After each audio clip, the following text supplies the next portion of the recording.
Hello, you're watching an Educator talk show.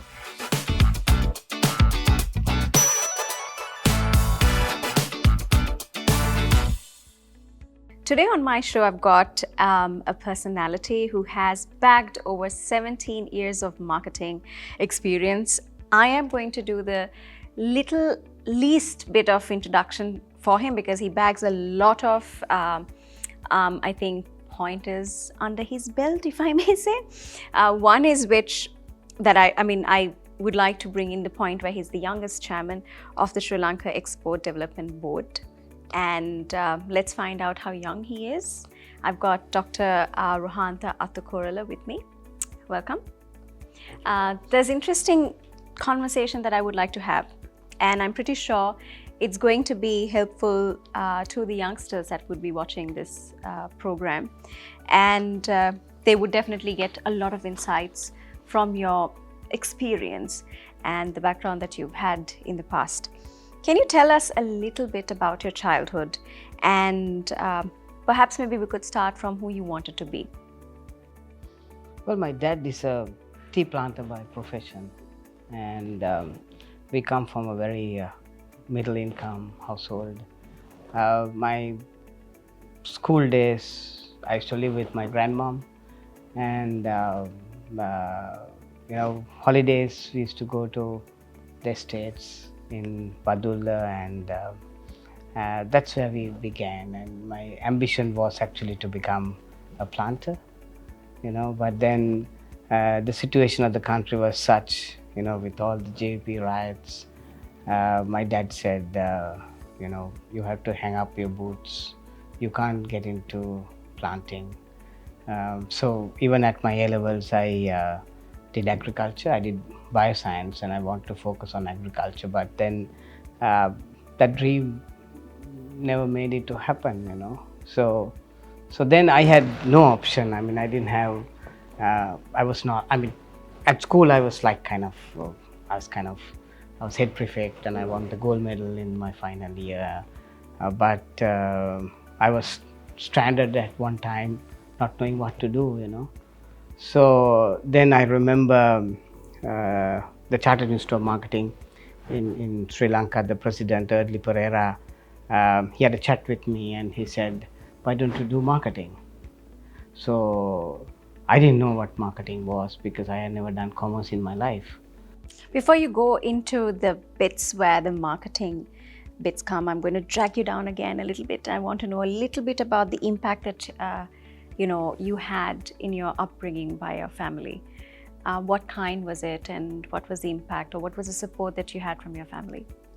See, my dad, as I told you, he's a tea planter, and one very important thing that he instilled was integrity.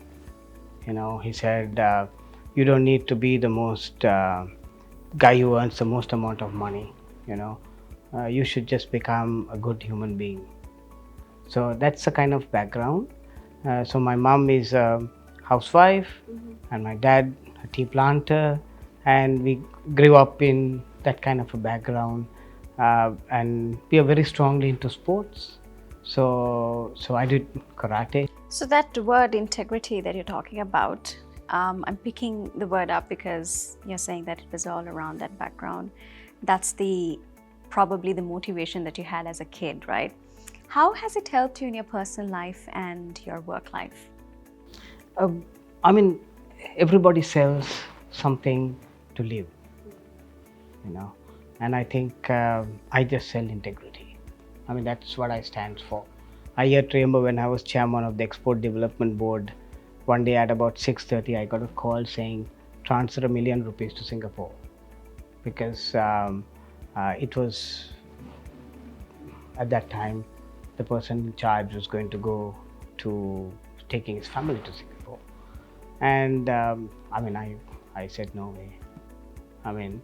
I called the head of finance. At that time, I was chairman of that organization, and I asked him, how does it go? He said, you can, but you'll be taken to court.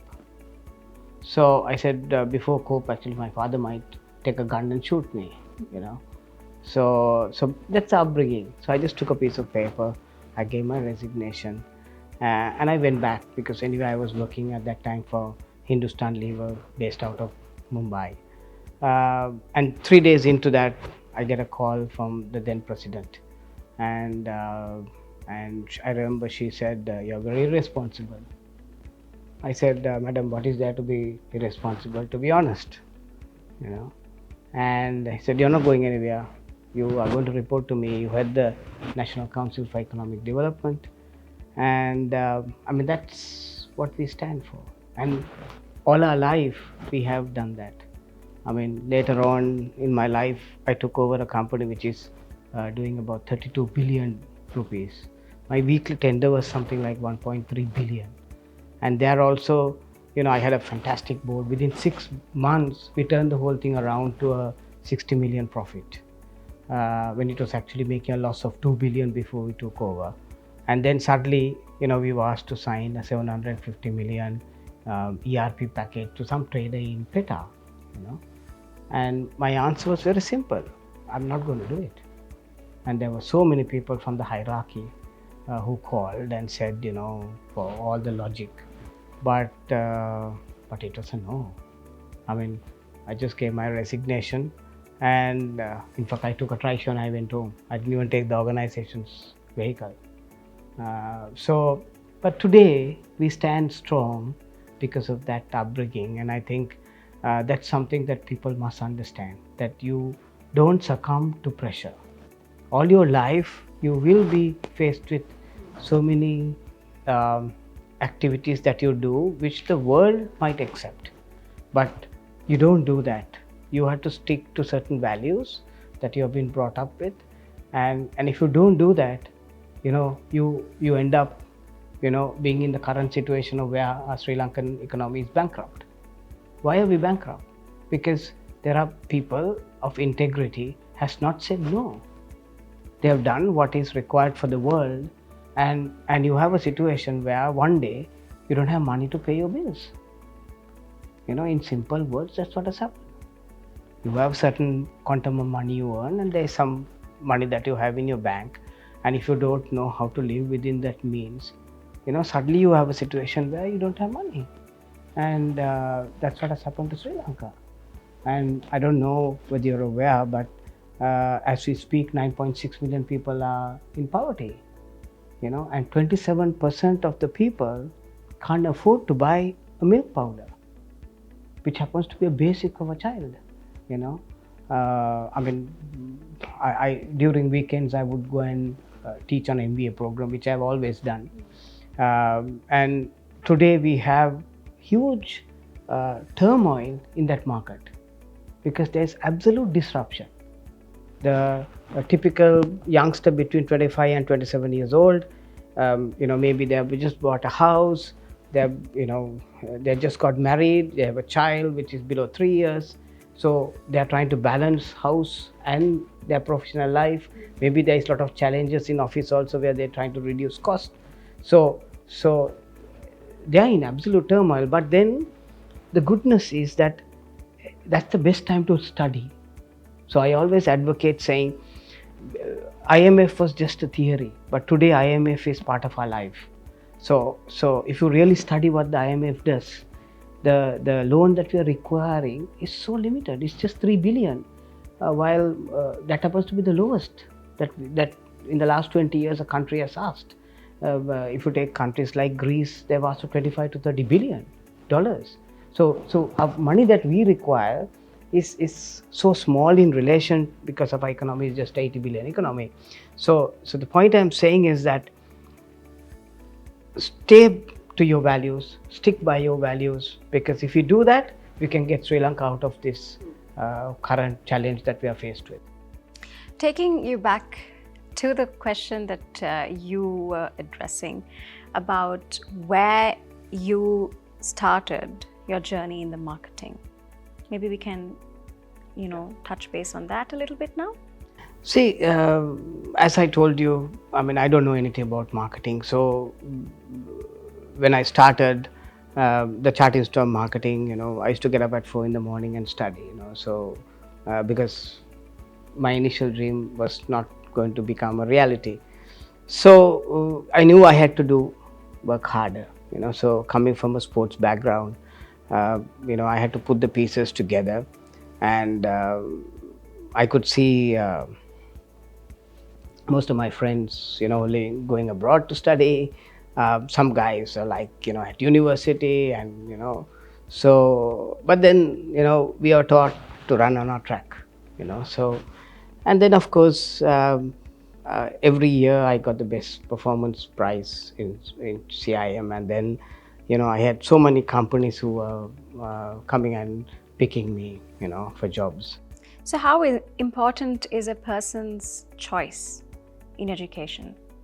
Does it really matter? Well, do what your heart says.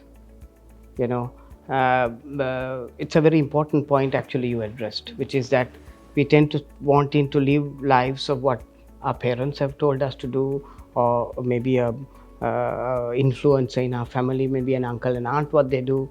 But I think it's important for today to ask yourself, what is your passion, and based on that you got to do. Now, I couldn't do what I wanted to do, but then I certainly found that I love this area of marketing, and there were so many of my friends who were from university, but yet I was able to beat them to top the batch. And then of course I was picked by Unilever, which is the world's university in marketing, and there also the first thing they do is they say, go and work as a sales rep.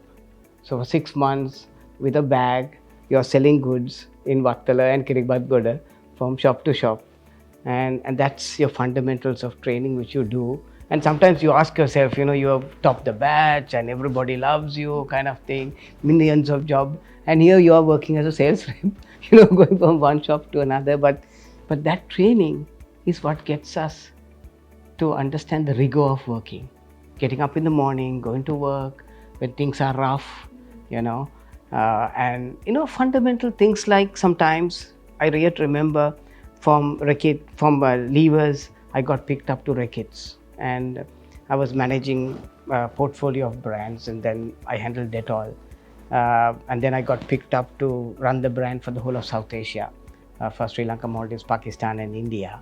And I yet remember once I was taken to the global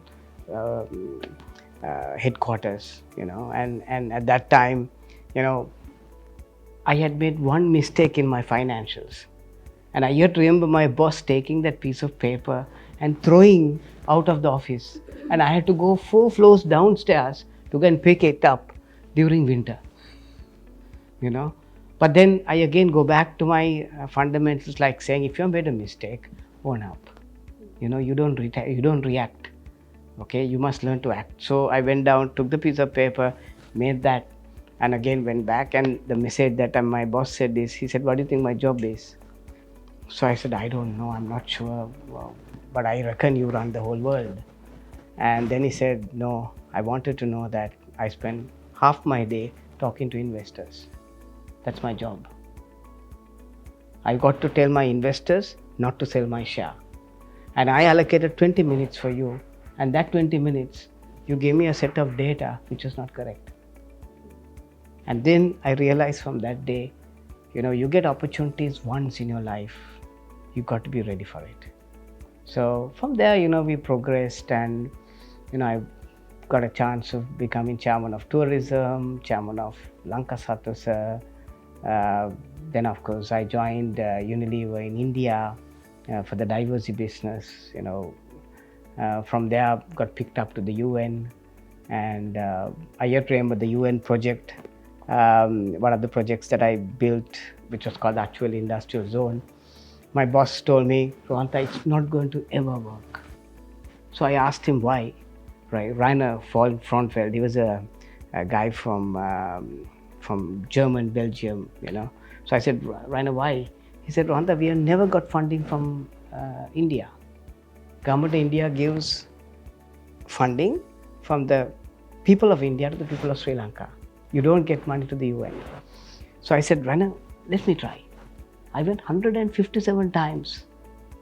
And finally, I was able to secure $2 million for Sri Lanka.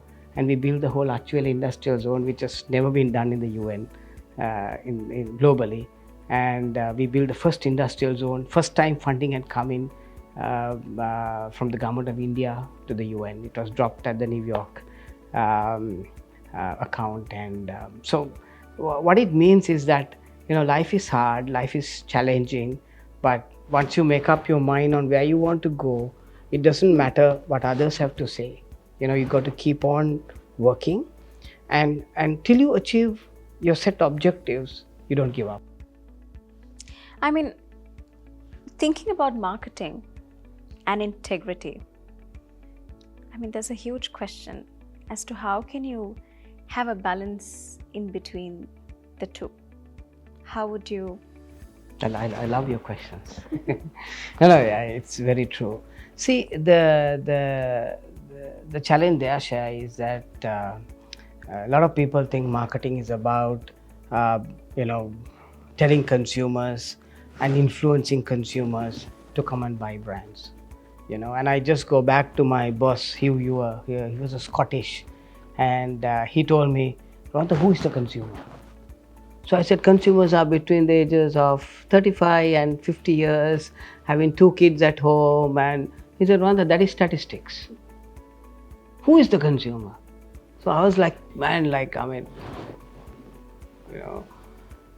thought I know it all, and then he said, the consumer is your mom and your dad, your younger brother and your elder sister. That's your consumer.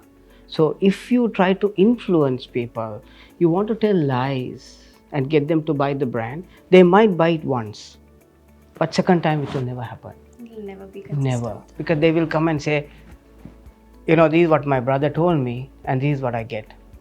So that's the essence of marketing. Marketing is about not lying. Marketing is about, first of all, understanding what the consumer wants and breaking that into certain elements of it. You got to understand what are the elements that constitute why somebody buys your brand. And then once you understand that, you got to make sure that your brand achieves that give that experience. So for instance, if you are telling somebody to come to Sri Lanka to experience tourism, then we must start by saying, how does this journey begin? So the journey begins where they might sometimes do a little bit of research and they'll want to see what's there on the net.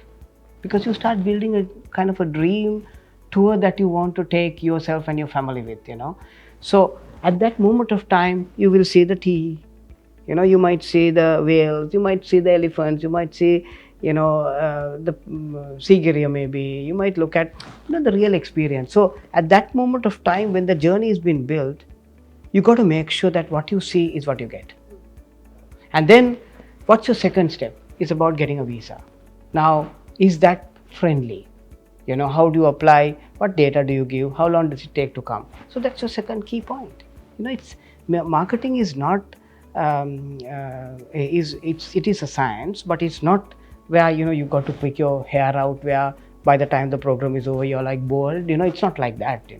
So that's your second point of contact. Then comes your third contact where you booked your plane ticket, you have maybe booked your ticket to come from the airport into your hotel.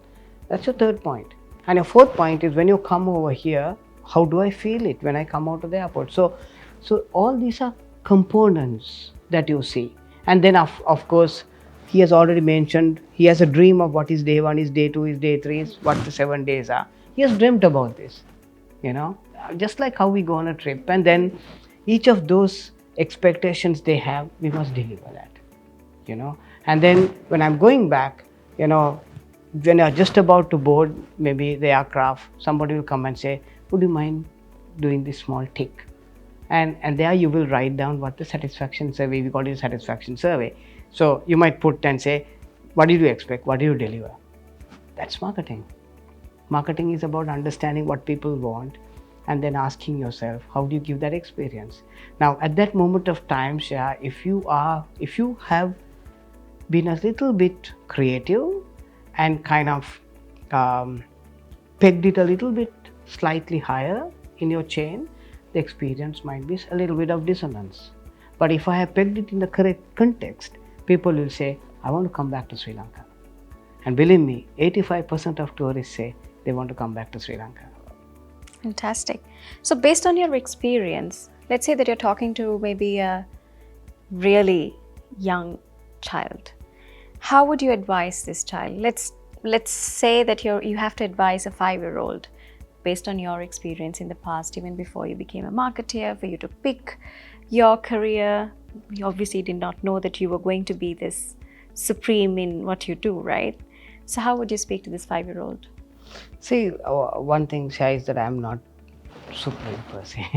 I'm a good learner, and in marketing, one thing is that you're never a specialist, because every day you have to learn.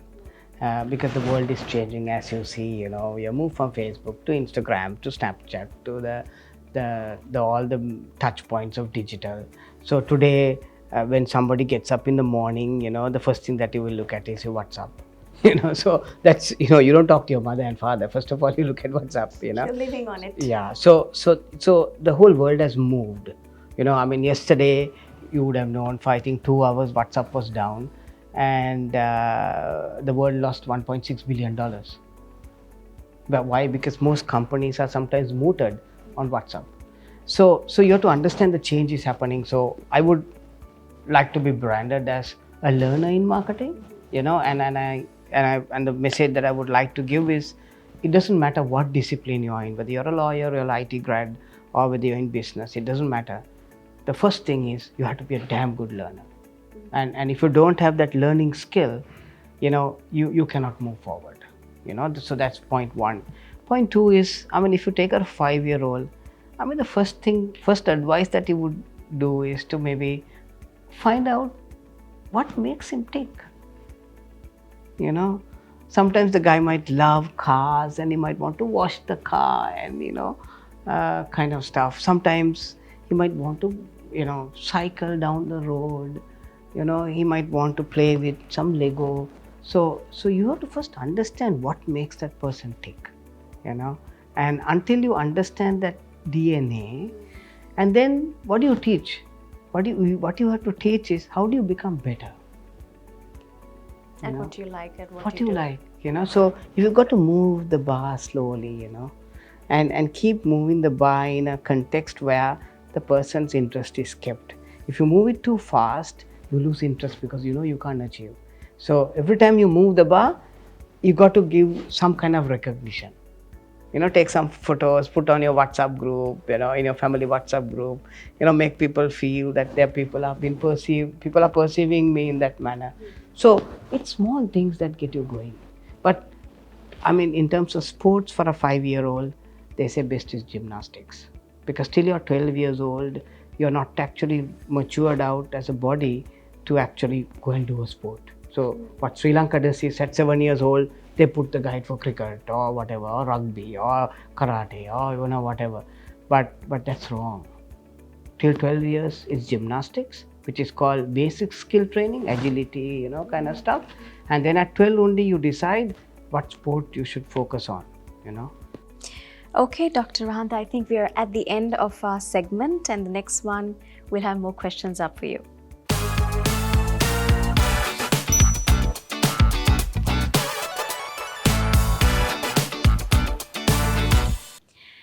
Welcome to the segment 2 with Dr. Rohantha.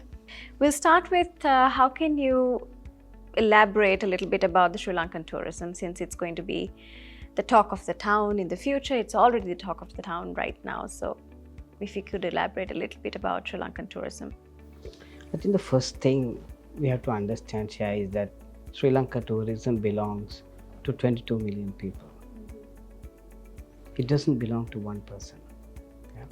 And what these 22 million people tell the world is going to help us to get 4 million people. Because today's whole story is about this thing called storytelling. You tell stories, and that's the way you communicate a brand. So if you take brand Maldives tourism, or brand Indonesian tourism, or brand Japan tourism, what they have done is they have looked at the kinds of jewels that they have, and they storytell. And today people don't look at advertisements, they don't have time to look at a planned kind of communicate. So but they love to see what people say, which is why YouTubers are like kind of the hip at that moment of time. So what we have to understand is that what the country's people talk is the best way that you build a brand. The sexy advertising that you do is not going to build brands. So the most important thing we have to understand is that the state must understand to treat the people properly, so that the people will feel, I'm proud of this country that I have. And when they start emanating this to the world, when you have 22 million people talking 22 million stories, getting 4 million to Sri Lanka is nothing. But you can't do that if you're going to go and do sexy advertising and all that kind of thing, and the truth is different. If you're going to arrest the people without a reason, if you're not going to give people the freedom of talking, if you don't allow people to, enjoy the luxuries of what the country gives. Yesterday we saw in Yala 14 vehicles doing wheelies inside the park. As I speak today, I have not seen any story about whether they were arrested. Now, we love Yala, we love wildlife. Every month I would always go to one of our wildlife parks in Sri Lanka. But then when we saw this yesterday on TV, it just hurt us. Now the question is that if now the state is not going to do like how they would go behind a group of people who are demonstrating, if you don't go and correct that and make sure that we respect the mother nature of Sri Lanka, we respect people's dignity in terms of going and enjoying this luxury, and then making these people to talk good of this country, right? You cannot get the world to come to Sri Lanka, and that's what people have forgotten. Can Sri Lankan tourism help in any way or support the Sri Lankan economy, do you think? Absolutely. See, one of my good friends is a guy called Simon Arnold. He's the global head for nation brand building, and he said, whenever I talk about nation brand building, he said, Rohantha, you can't do nation brand building because you can't go and portray to the world of a country which the country is not. So you have your beautiful attractions of Sri Lanka. You have beautiful people. You have beautiful sportsmen. You have, in a country sometimes you have beautiful politicians. Then you have the culture of a country. So all these facets must start telling a story. And when that story is powerful, what happens is the value of your brand goes up. And when your value of your brand goes up, it attracts people, the correct type of people to look at you. And number one, they will start coming to your country. So your tourism picks up. Number two is that they love your country so much that they'll go searching to buy your brands. So your exports go up.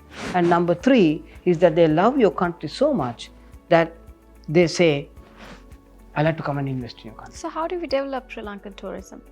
See, I think number one is that let's first respect and understand that we are in one of the most beautiful countries in the world. I have been to 69 countries, from Alaska to the South America to the African Kenyas, the Russias of the world, and China's. I've been across different countries, and when you go there, when you come to Sri Lanka, you suddenly see there are three fantastic things that no other country gives. Number one is that you have a diversity of attractions. Number two, it is in a small land area. And number three, it's very authentic. Now these are the three things that give the DNA of Sri Lanka. Now we need to tell this to the world, and sadly the world does not know. When I was chairman of Sri Lanka Tourism, I remember, I did a research to understand, and I realized that only 4% of the world know about you. Only 4%. And when you go and ask them, what do you know about us? Number one, they'll talk about the tsunami. They might talk about terrorism, that you had a, terror organization, and now you have the Easter attack kind of story, and now I'm sure everybody knows that we are a bankrupt country. So we are known for the wrong reason. So the first thing happens to be that we need to come and tell the correct story to the world, which means that we need to have an integrated marketing communication campaign. Sadly, for the last 10 years, we have not had this. We have had small blurbs that happen across. We think that we just go into exhibitions and portraying ourselves in exhibition is going to get people coming into Sri Lanka. No. You said something really beautiful about tourism being a part of not just one individual. It needs to be a part of the 22 million, if I may. Yeah? Yeah. So do you think we should include tourism as a subject in our daily education for the kids or children? Yeah, I wouldn't even call it a subject. I would tell that let's get these kids to come and see the world. I don't know whether you have been to some of the places that even I have not been to. I'm sometimes so shy. Yeah, we are always tending to go outside. But we don't. For example, if you go to Mini World's End, it's beautiful. Out of this world. There is a place in Norelia where you go, it's not even a 20-minute drive, and you see the whole of Norelia and Hatton, which is almost like the forts of Norway. So beautiful. If you have been to Yala or maybe Waskamua, the game there, what you see, is better than Kenya. I know that you don't get the Brazil, you don't have the top 5. In Yala you might have an elephant and a leopard, right, and a bear, right? But so you don't see the top 5 or the big 5 of African country, but the experience you have is authentic. But you have to go to Kenya and see that kind of. So the point is that I would get kids to travel. I don't know whether you know that Central Province is total carbon neutral. It has the highest tree cover in the whole of the country, whole of Central Province. So if you take Norelia, Matale and Sigiri and Kandy, highest tree cover in the whole of the country happens to be in the Central Province. So it's a carbon neutral geography. Now does a kid know this? I didn't know. Yeah. You have about 51 waterfalls which are there in that district or in that province, and they are the watershed to Sri Lanka. All the top 4 rivers start from Horton Plains. Now, has kids gone to Horton Plains? So there are beautiful places which none of us have seen. So I would say, without having a subject on tourism, I would say that every semester kids must be taken to places that they have never been to. Have you gone to Kachurina Beach in Jaffna?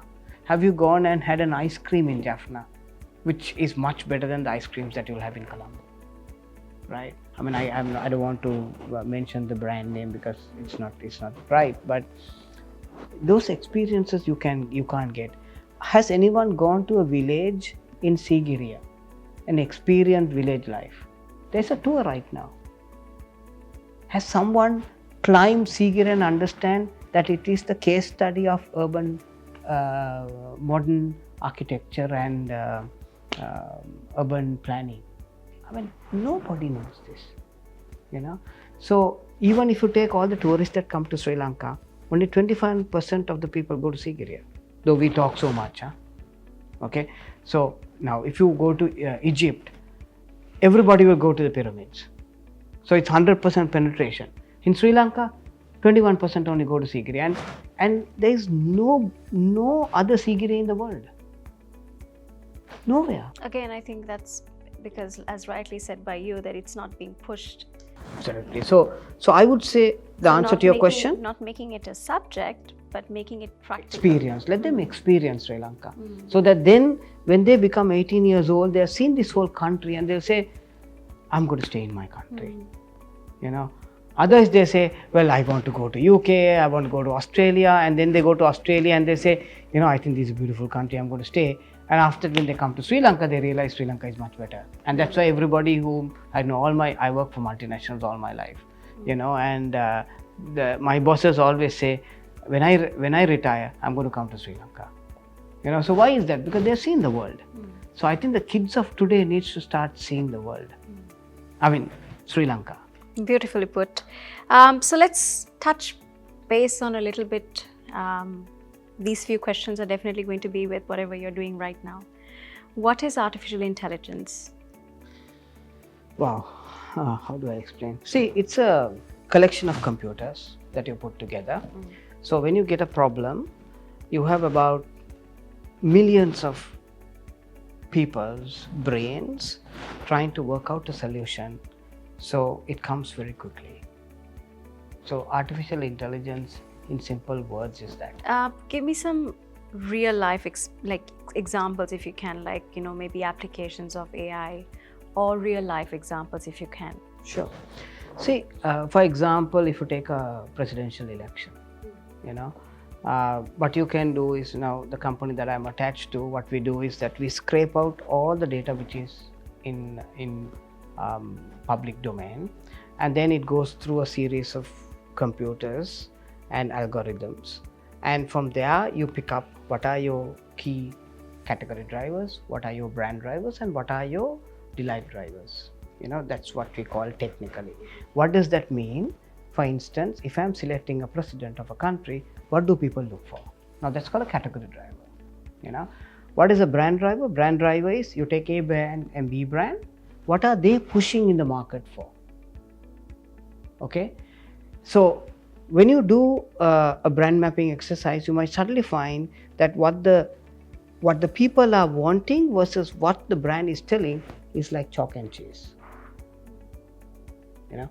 And that's the essence of it. I'll give you a classic example, taking a hotel, right? For example, I was sitting on a board in one particular company, and then we did a brand track, and we found out that what are the category drivers that a typical European tourist look for from Sri Lanka. Number one is that they look for good food, hygienic food. Number two, they look at whether the hotel is hygienic. And number three, they look at whether the service is right. Obviously, because they are going into a country which is a developing country, they are bringing their family. So they are saying, guys, is the food right? Is the place nice? And are people courteous? Now, what were we pushing from the brand? We were telling them, guys, number one, please come to our hotel because from the room you can see the sea. Number two is that's the only place where you can have a bath, bentota. You can bathe in the sea. Number three is that we were saying the overall design of the hotel, the layout. So nice photograph and all that. Now you could see what people are wanting versus what we are telling is two different things. So that's what brand mapping helps you to do. So that was called a category drive versus brand driver. So you understand whether there is a match. So if a brand wants to get people to come to you, the more you get closer to the category on what they're actually looking for, talking about the food, talking about how clean the property is, telling how the courteous of the services is, that's the reason why people might say, hey guys, I'm selecting your hotel to come. And so that's called category driver, brand driver. And the third one is called the delight driver. And it's very strange. Our delight driver was to tell that it's a very scenic area called Bentota. Okay, that's what we thought. But you know what the consumer said? Their delight driver was the pool. And I just, went back and I was just thinking, whenever you go to any hotel, one place where all the tourists are happens to be in the pool. And something hitting you straight to your eye. But we never thought of marketing it. So now this kind of consumer insights, you will never get through market research. See, when I do market research, I'll come and ask you, what do you think this is, what do you think, kind of thing. Here, these are called fly on the wall research, where people have just written reviews on TripAdvisor, they have just put comments on your website, they have written articles, they have put things on Facebook and LinkedIn and all that. And those are all fly on the wall kind of things, which are real truths, insights. So you pick that up, and then through AI, you'll map and ask, what does Sheha want?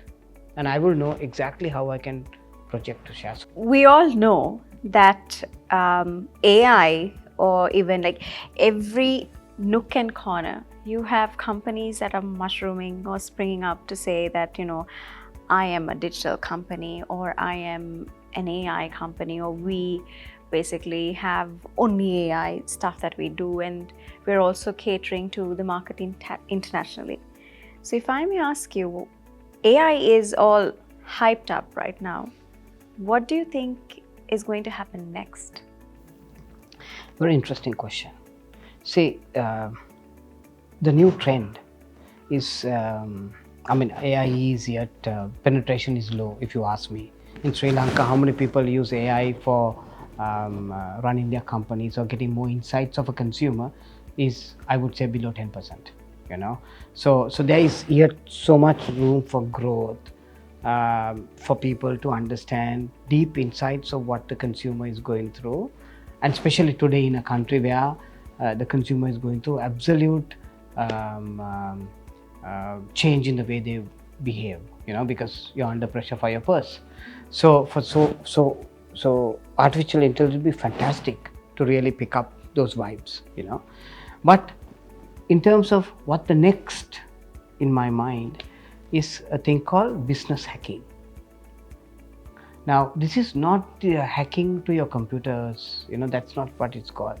This is where you develop tools to understand what companies are doing, how they are running business, and then asking yourself, how do I hack into that customer base? So it's ethical. It's called business hacking. I was going to ask you, is it going to be ethical? It's ethical.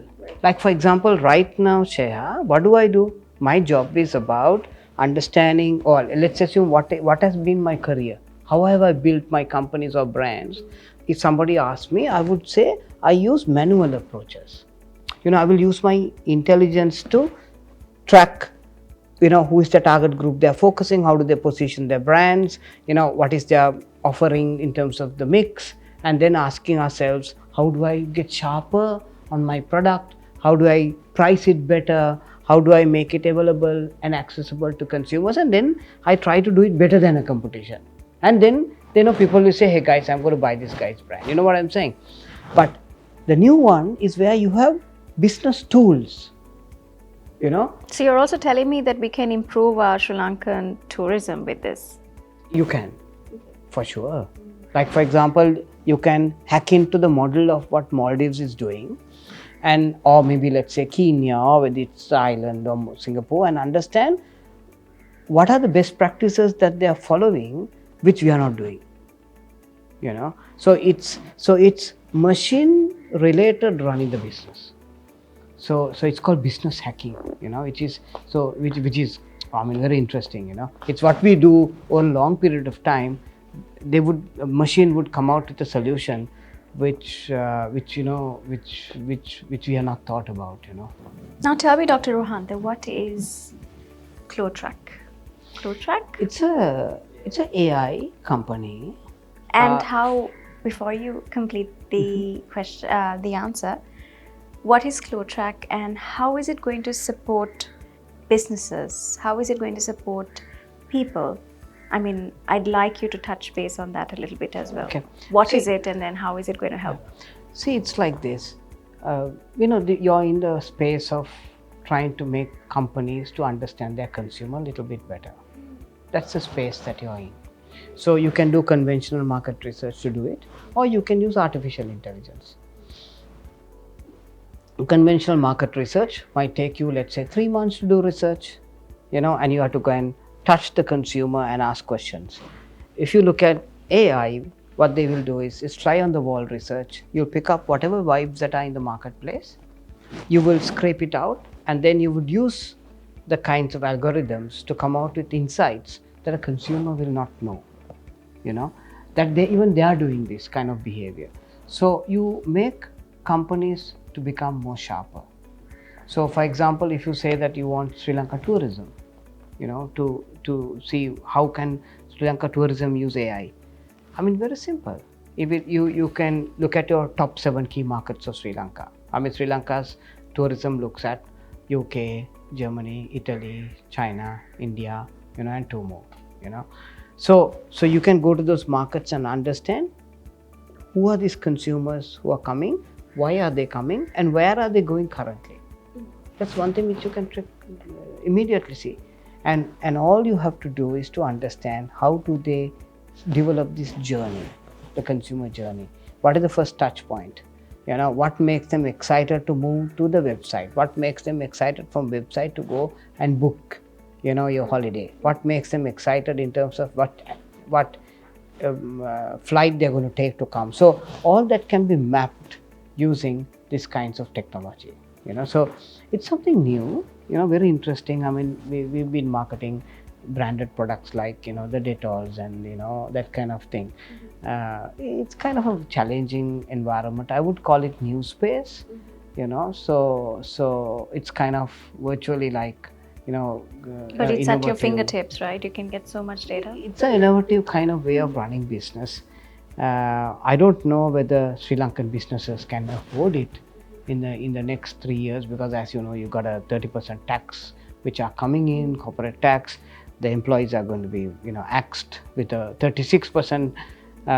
So you'll be kind of challenged from both sides, at the consumer's disposable income as well as companies wanting to see how they can run a basic business to survive for next 1.5 years.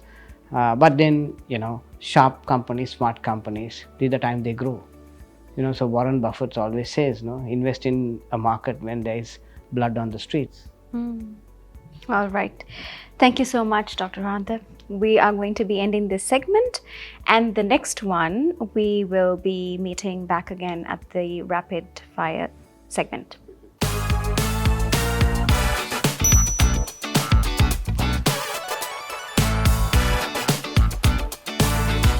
Welcome back, and we are in the segment 3, which is the rapid fire, and I'm going to be putting Dr. Rohantha into trouble, I suppose. So I'll ask him to pick the first card. And I can read the question, okay? How smart. What is your favorite thing about your career?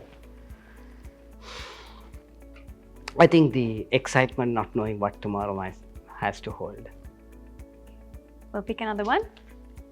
And you're reading the question, is it? I just want to make sure the question is right. How do you help your wife? That's not the question. Okay. Who is your favorite author? And name 3 books. So you either pick the first one or you pick this. Which one would you like to answer? Again, tell me. Who is your favorite author? And name 3 books most liked by you. Well, I like the works of Robin Sharma, for sure. What are the 3 books? I mean, it's tough to name because all his books are so fantastic. But I just want to tell you that I'm not a book lover personally. But what I do is I always read every day a journal article. So I would either listen it on a podcast because time is kind of tight. But I would always want to read every day some kind of new thinking. But I'll give you one secret, which is that I will not go to sleep without watching NDTV. And the only reason is because NDTV is a fantastic channel that conceptualizes world events and it questions your mind on the things that sometimes you never even think about. And especially Coffee with Karan is one of my favorites. Yeah.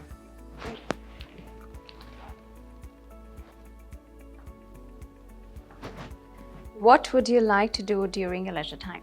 Karate. Okay. Yep. Another one? You have 4 more to go. You need to pick a card. I can pick up another one. Okay. Name a person you love the most in your life. I love my son. Because it's quite challenging. The guy is ranked 7th in the world for karate. He has won twice the South Asian gold medal. And of course, He's right now at university also, so it's interesting. He's an interesting guy, but he doesn't talk to me much. Actually, he doesn't talk to me much now. At all? Yeah, because he wants to go abroad, because he has scholars to go abroad. But I've told him that you have to get your first education degree in Sri Lanka, which he has qualified for a he got 4 A's, so he's qualified to get into Sri Lankan university. So that's what he's doing. Okay. We'll move forward.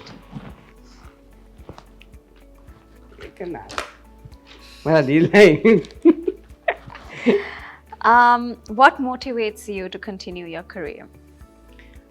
It's simple, because I really don't know what consumer is going to do tomorrow. So the business that I'm in, I'm on the edge of understanding how I need to adjust my company and the strategies to the reality of a consumer. And the consumer is going through so much of turmoil right now. What I did yesterday doesn't work today, and what I would do tomorrow, I don't know. So that really motivates and excites me, and that's what makes me to get up in the morning. We'll pick 2 more. This is your second last. Who is your biggest inspiration?